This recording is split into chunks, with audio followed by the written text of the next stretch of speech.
At the beginning of the Hound of the Baskervilles, Sir Henry Baskerville staying at a hotel on Northumberland Avenue. He actually calls it the Northumberland Hotel, which never has actually existed. There were 3 hotels here, and a smaller hotel, but none of them actually called the Northumberland Hotel.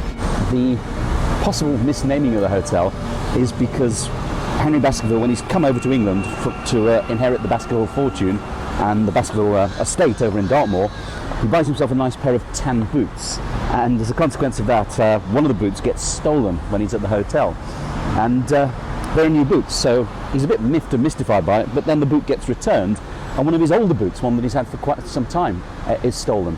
Well, of course, what's happened is that they haven't realised that the Hound of the Baskervilles is being given the scent of Sir Henry Baskerville, and of course the tan boot is no good because it's new, it hasn't got his scent on it, whereas the old boot has got his scent on it, so he doesn't realise at this moment he is being set up for the attack by the Hound of the Baskervilles much later on. But it's generally accepted now that this was the Northumberland Hotel, and ever since the 1950s it's been called the Sherlock Holmes Pub. And in the upstairs room here they even have a recreation of Sherlock Holmes' sitting room at number 221B Baker Street. So that's the Sherlock Holmes Pub over there. But I feel like a pint. What, at 10 o'clock? Yeah, and here's Conan Doyle.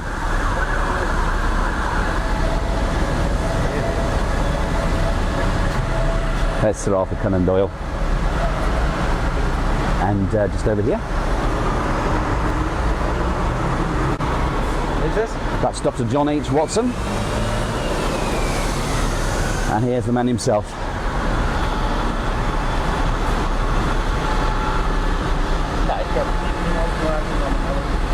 It's in the upstairs room, so they've also got a recreation of his sitting room at 221B Baker Street.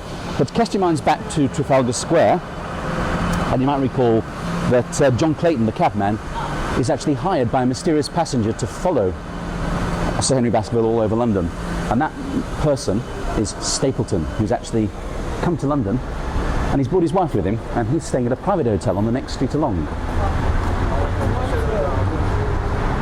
But what's interesting here is that in several of their ventures, Holmes and Watson talk about going to a Turkish bath on Northumberland Avenue. And in fact, the Turkish bath actually stood on this site here. It's long since disappeared, but just up here, mind you back there, but just up here there's a little survivor from it, because this was the women's entrance, or the entrance into the women's Turkish bath. And you can actually see, if you look at it here, it's still got the tiles, these 8 tiles along here, and the arches. But this is all that's actually survived of it now.